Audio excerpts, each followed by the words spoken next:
ಜಾಸ್ತಿ ಇದ್ದಲ್ಲ. ಮಳೆಗಾಲದಲ್ಲಿ ಯಾಕೆ ಇರುತ್ತದೆ ಜಾಸ್ತಿ ಗೊತ್ತೈತೆ ಯಾರಾದ್ರು? ಏನಕ್ಕೆ ಇರುತ್ತೆ ಜಾಸ್ತಿ?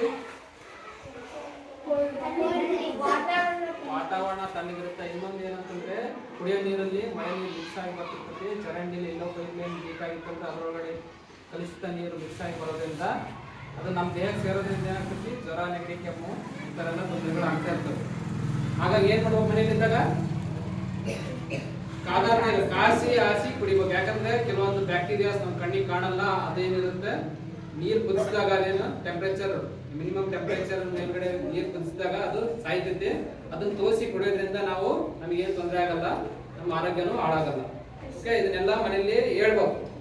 ಆಮೇಲೆ ಮನೆಯ ಸುತ್ತಮುತ್ತ ಸೊಳ್ಳೆಗಳು ಜಾಸ್ತಿ ಇರಬಾರ್ದು ಅಂದ್ರೆ ಏನ್ ಮಾಡ್ಬೇಕು?